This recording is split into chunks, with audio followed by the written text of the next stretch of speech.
हे भगवान, फिर उसकी गति क्या होगी? आपने तो स्पष्ट कह दिया कि जिसका मन वश में नहीं, जिसकी इंद्रियां वश में नहीं, उसके लिए योग प्राप्त होना कठिन, अर्थात भगवत प्राप्ति होना कठिन है। जो तत्परता पूर्वक संयमित होकर अपने मन को वश में कर ले, वो सुख पूर्वक भगवत प्राप्ति कर सकता है। पर उस साधक की क्या गति होगी जिसका मन, बुद्धि, चित्त, अहंकार ये वश में नहीं है, और वो साधना करता है, नाम जप करता है, सत्संग करता है, स्वाध्याय करता है, पर इंद्रिय विजयी नहीं है, मन विजयी नहीं है। अंतिम समय उसकी भगवत स्थिति नहीं रहेगी, क्योंकि वो मन विजयी नहीं है, विषयाशक्ति है, असावधानी है, अंतकाल में मन परमात्मा में नहीं लगा, विचलित हो गया, साधन से हट गया, परमात्मा की प्राप्ति नहीं हुई। तो हे कृष्ण, कृष्ण सबको आकर्षित करने वाले, हे भगवान, आप ही जान सकते हो, इस प्रश्न का उत्तर आप ही दे सकते हो कि उसकी क्या गति होगी। तात्पर्य है कि वो नरक तो जाएगा नहीं, क्योंकि नाम जप करता है, थोड़ा भी नाम जप करता है तो नरक नहीं जाएगा, थोड़ी भी भक्ति करता है तो नरक नहीं जाएगा।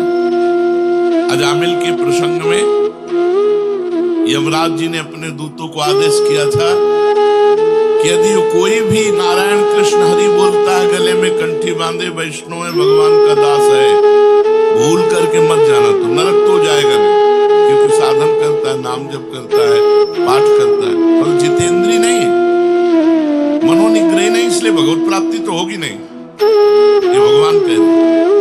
पर नरक तो जाएगा नहीं, क्योंकि नाम जप करता है, और स्वर्ग की इच्छा नहीं, इसलिए स्वर्ग नहीं जाएगा। वो मोक्ष इसलिए नहीं हुआ कि वो मन इंद्रियों को बस में नहीं किया। तो उसकी गति क्या होगी? काम गतिम कृष्ण गच्छति, वो किस गति को प्राप्त होगा? कश्चिन्नो भय विभ्रष्टस् छिन्नाभ्रमिव नश्यति, अप्रतिष्ठो महाबाहो विमूढ़ो ब्रह्मणा पथि।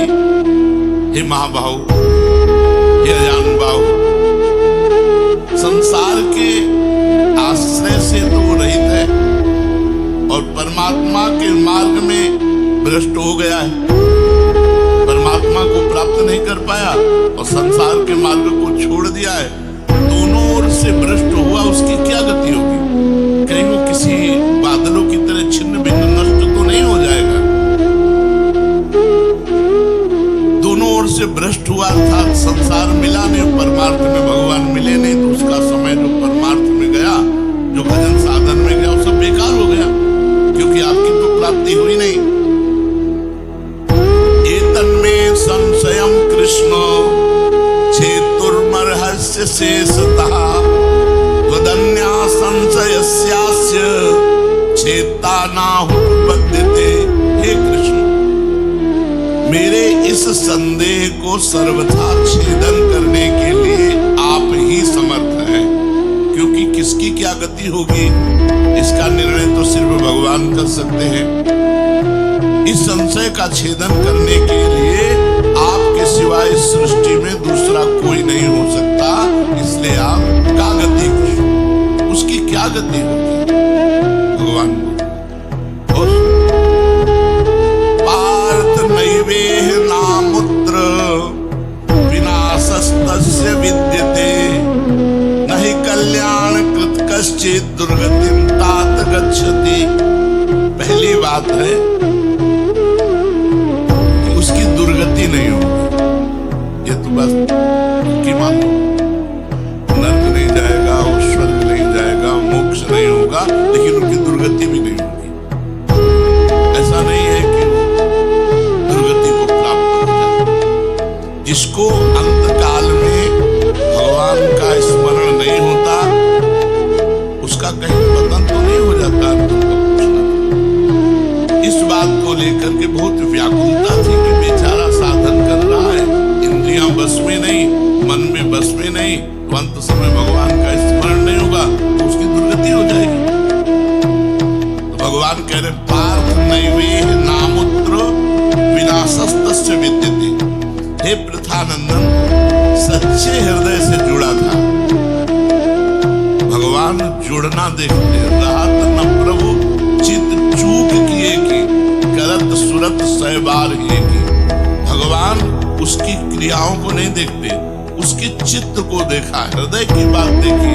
वो भगवान से जुड़ना चाहता है, वो भगवान को प्यार करना चाहता है, वो भगवान से मिलना चाहता है, पर इंद्रियां वश में ना होने के कारण, मन वश में ना होने के कारण बार बार वो विषयों में फिसल जाता है, बार बार भोगों में पतित हो जाता है। तो भगवान उसका पतित होना नहीं देखते, भगवान उसका चित्त से जुड़ना देखते हैं। रहत न प्रभु चित्त चूक किए की, करत सुरत सरवार किए की। हृदय की बात देखते, सच्चे हृदय से भगवान में जुड़ना चाहता था। अब उसका पतन नहीं हो सकता, मरने के बाद भी पतन नहीं हो सकता। जितनी उसकी स्थिति भजन में बन गई है, उसके नीचे वो गिर ही नहीं सकता।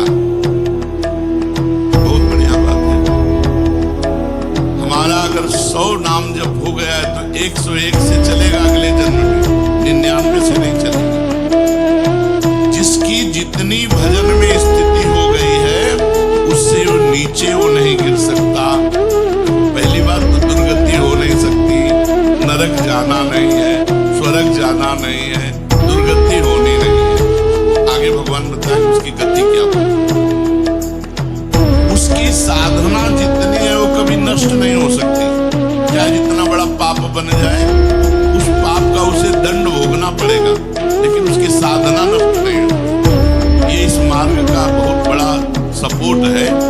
मानो हम दिन भर भजन किया, हमसे शाम की गलती हो गई तो दिन भर का भजन नष्ट हो गया। आपका भजन दिन भर का वो है, वो जो आपकी गलती हुई वो अलग है। गलती का आपको प्रायश्चित या दंड भोगना पड़ेगा, भजन आपका वो नीचे नहीं गिरेगा, उसकी साधन सामग्री नष्ट नहीं होगी।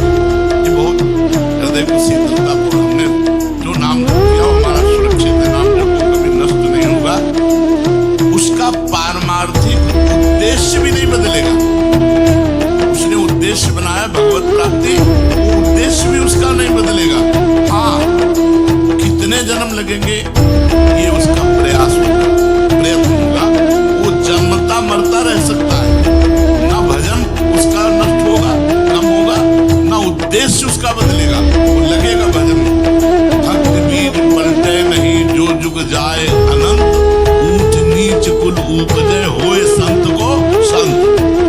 वो कभी ऐसा नहीं हो सकता कि इतना भजनानंदी अब भ्रष्ट हो गया तो वो पतित हो गया, नीच और दुर्गति, अरे सब बेकार, कुछ नहीं।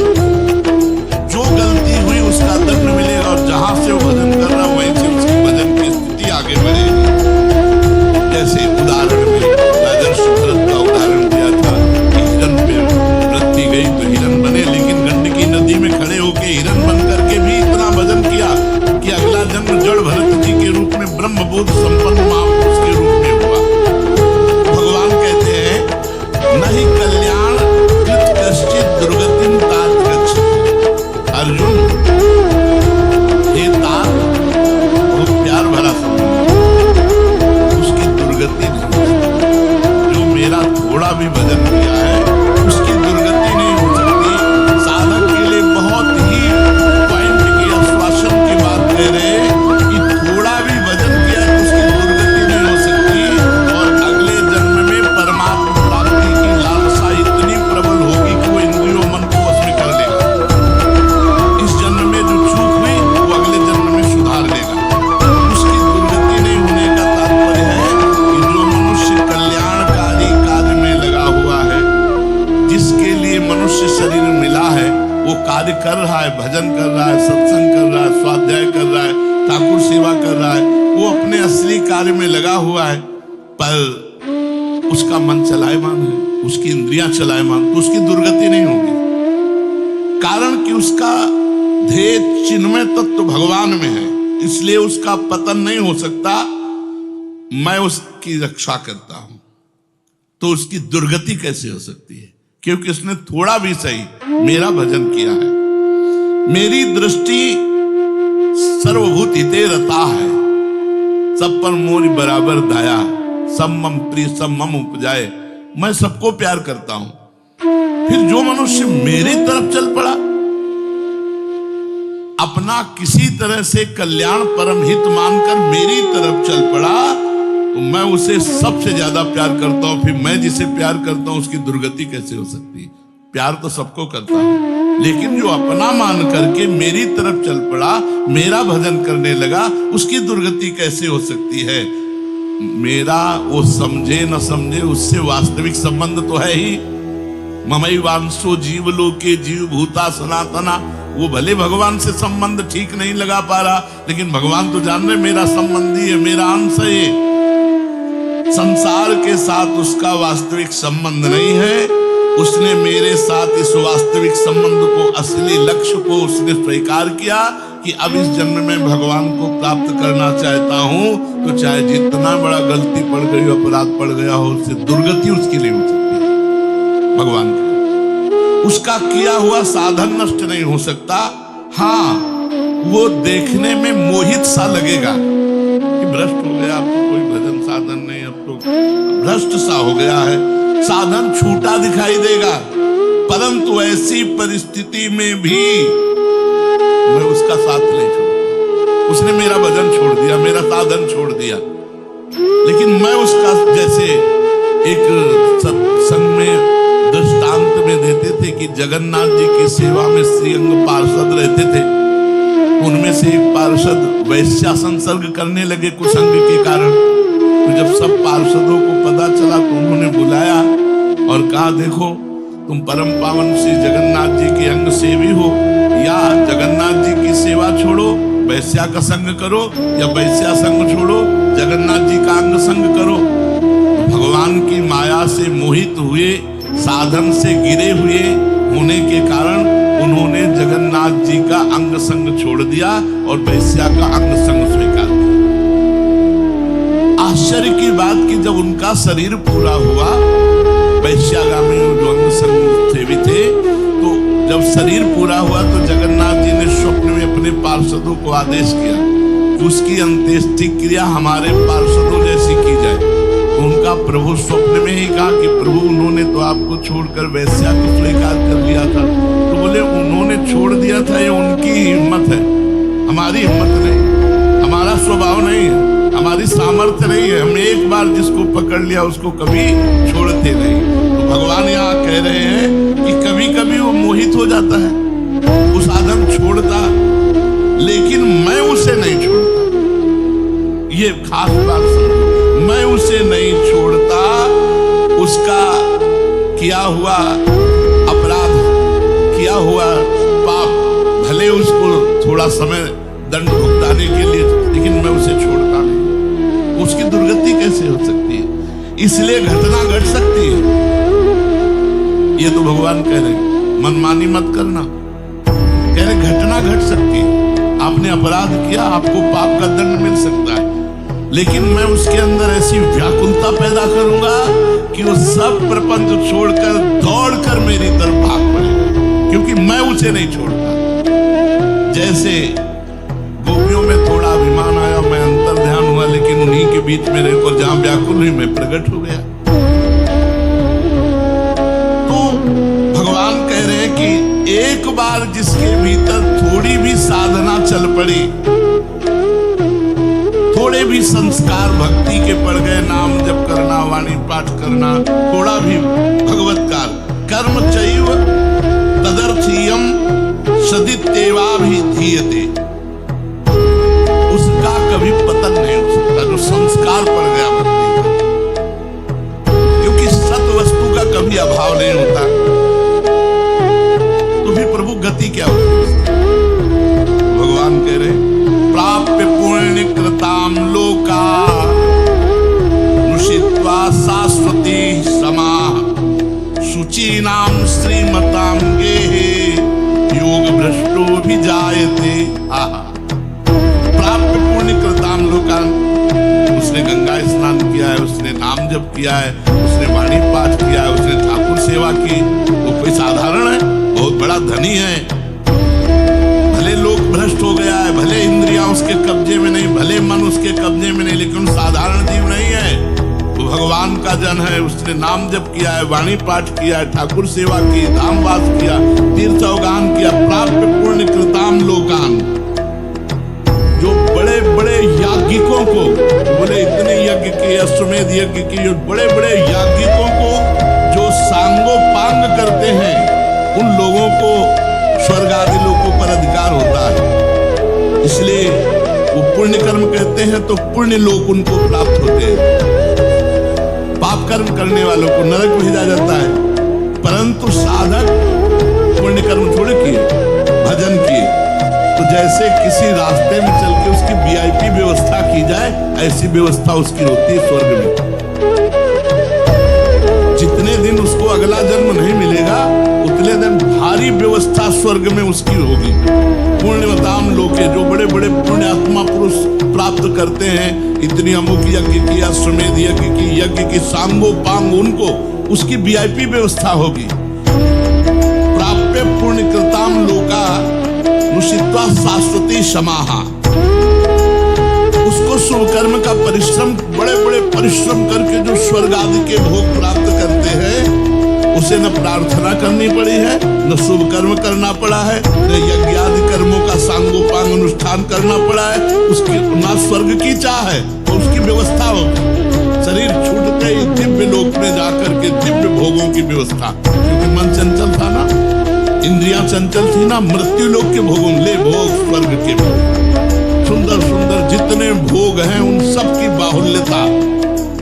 वहां भोगों की जो वासना बनी थी उसके अनुसार भोग, मान लो स्त्री की द्वेष से एक अप्सरा दुनिया का सब वैभव स्वर्ग में विराजमान है, त्रिभुवन में खूब भोगने के लिए सब एकत्रित कर दे, क्योंकि भजनानंदी कोई साधारण थोड़ी है, उसकी वीआईपी व्यवस्था हुई। अब अंत समय से साधन में विचलित बना हो जाने के कारण जो बड़े बड़े परिश्रमों से पुण्यों से प्राप्त होता है, वैसे स्वाभाविक रूप से रास्ते में प्राप्त हो रहा है, ये उसकी गति नहीं है। ये अयाचित वृत्ति से उसकी वीआईपी व्यवस्था है कि ले जा रहे हैं तो रास्ते वैसे थोड़ी कि कोड़ा मारते, पानी भी नहीं पिया रहे, धूप में ले जा, नहीं, सीधे उसको आनंद पूर्वक स्वर्ग आदि लोगों की दिव्य भोग वृत्तियां, जिन भोगों के लिए वो विचलित रहा है मनुष्य साधना करते समय, वो सारे भोग उसको वहां प्राप्त होंगे। वहां रहने पर इतना भोग दिलाया जाता है कि उसकी अरुचि हो जाती है स्वर्ग के भोगों से। मर्तलोक में आके दोबारा फंसेगा क्या? स्वर्ग के भोगों से अरुचि हो जाती है, जहां आसक्ति रही है भोगे भोग उसको व्यवस्था कर दी जाती है, घृणा हो जाती है उसको स्वर्ग में ही भोगों से, इतनी वीआईपी व्यवस्था। क्योंकि अंदर से तो भजन था, उद्देश्य भगवान की प्राप्ति का था, तो स्वर्ग आदि के भोग भोगने पर उसे घृणा हो जाती है। वो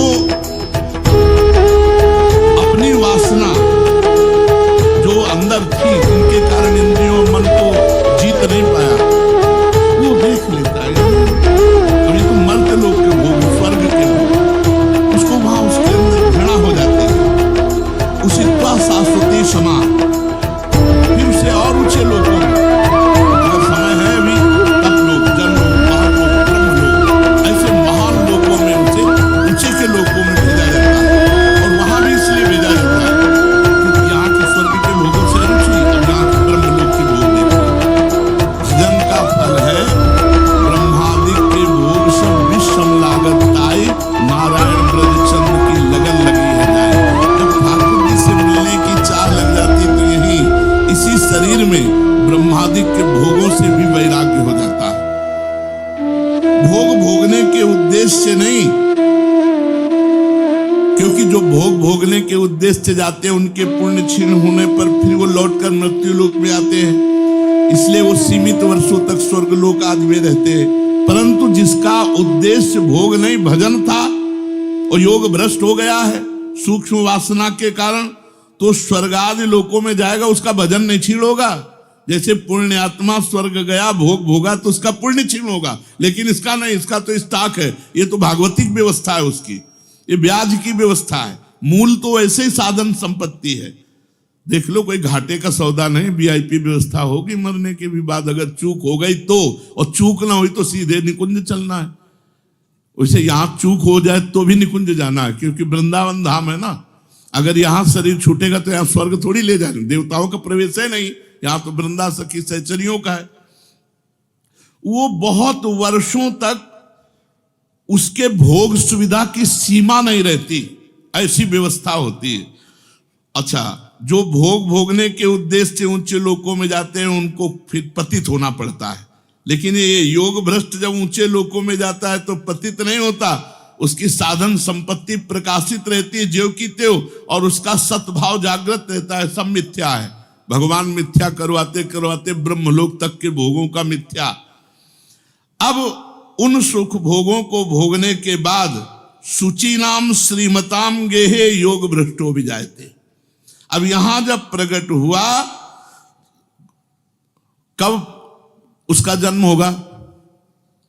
कोई सीमा रखी जाती है? अरुचि, अरुचि सीमा रखी जाती है। जब तक उसे भोगों में अरुचि नहीं होगी तब तक ऊपर के लोगों को भोगों में उसे रखा जाएगा। नरक वरक तो जाने की बात नहीं, वीआईपी भोग। जब अरुचि हो गई, अरुचि होगी ही, क्योंकि वो भगवान का भजन करता रहा है। वो ऐसा नहीं कि अब विश्राम मान ले कि अब अप्सरा मिल गई, विमान मिल गया, स्वर्ग मिल गया, अब यही नहीं। उसकी यात्रा नहीं रुकेगी, उसका भजन उसको कचुटेगा, उसके अंदर जलन पैदा होगी, अशांति हो जाएगी। ये सब भोग नहीं चाहिए, मुझे भगवान चाहिए, चलो ब्रह्मलोक। वहां भी ये नहीं चाहिए। तो अब शुचि नाम श्रीमताम गेहे योग भ्रष्टो भी जायते। अब योग भ्रष्ट जब मृत्यु लोक में लौटा तो जगत पूज्य घर में पैदा हुआ। जगत पूज्य घर, श्रीमान, सारा संसार जिसे झुके, ऐसे घरों में पैदा, उच्च कुल, भक्ति संपन्न। श्रीमान का मतलब होता है, एक लौकिक शब्द होता है वैभव संपन्न, लेकिन भागवतिक वैभव संपन्न महापुरुषों के घर में उसका जन्म होता है। और लौटने का कारण जो है, उस कारण को भगवान जानते हैं, उसकी बहुतायत कर देते हैं। स्वर्ग भोगा, ब्रह्मलोक के भोग भोगे, और यहां सारे भोग उसके दे दे, ये ले, अरे भगवान का दास है कोई और, ये ले। ऐसे घर में पैदा किया। अब उसकी जो साधन संपत्ति उसको खोल देते हैं, अभी तक बंद रखा, हानि नहीं हो सकती। अब जो ही जन्म हुआ, जैसे अपने लोग अब जो ही स्कूल जाते हैं, स्कूल से पढ़ के आते रहता है, माँ नहीं टिकेगी, पिता नहीं टिकेंगे, सब मरेंगे, तो मेरा साथी कौन है, मेरे जीवन का लक्ष्य क्या है, क्या यही उद्देश्य है? और बैठ जाते एकांत में, और संत जन आते थे, वो श्री राम जय राम जय जय राम, श्री राम जय कीर्तन कराते थे, तो वही याद था, श्री राम जय राम जय जय राम, श्री राम जय राम जय जय राम। बस नाम जप करना निश्चय हो गया। 13 वर्ष के भागो, ये देखो उत्तम कुल ब्राह्मण के घर में, और पूरे साधु महात्माओं का सानिध्य, और पिता पूरे स्वयं महात्मा नंगे पैर हल जोतते, बड़ी कठिन परिश्रम के द्वारा उदर पोषण करते। और संत महात्मा 8-8, 10-10 संत महात्मा दरवाजे पर। बच्चापन से ही क्या बन, अब मुझे संसार से भागो। किसी ने हमें सिखाया नहीं, भागो संसार से और भगवान की प्राप्ति करो। तो मनुष्य जन्म में जो ही जन्म लिया से साधन संपत्ति खोल दी गई। अब वो साधन में एकदम चिपक गया, क्योंकि पीछे जहां चूक हुई थी वो ऊपर से नीचे तक सब समुदाय भोगों का देख लिया। अब उसका अंतःकरण साधना से परिपूर्ण होने लगा। वो जो अंकित संस्कार भोगों के थे वो अरुचि पैदा हो गई। योग भ्रष्ट अज्ञात रूप से पुनः ऐसी साधना में लग गया जिसमें किंचन मात्र भी इंद्रिय और मन का मनोरंजन नहीं। पूर्ण इंद्रिय विजेता, पूर्ण मन को संयम में करके। अब वो ऐसी योग भ्रष्ट जो पुरुष था, श्रीमानों के घर में जन्म लेकर के वो भोगों में फंसेगा नहीं, पुनः भजन में बड़ी तेजी से चल देगा, और ये उसका आखिरी जन्म होगा। तेजी से भजन करके भगवत प्राप्त हो जाएगा। तो अर्जुन जी ने पूछा था कि फिर क्या उसका पतन हो जाएगा? जो भगवान का भजन करता, भगवत प्राप्ति नहीं कर पाया, मन वश में नहीं हुआ, इंद्रिया वश में नहीं हुई, तो भगवान ने उत्तर दिया, वो ऊंचे के लोकों में जाकर खूब सुख भोग, जिन भोगों के लिए लालायित रहा था वो सब भोग मिलेंगे, और अंत में श्रीमान के घर में, कुलवानों के घर में जन्म लेकर भक्ति का ऐसा वातावरण मिलेगा कि जन्म से ही भगवान के भजन में लगकर वो इस जन्म में भगवान को प्राप्त कर लेगा। शेष चर्चा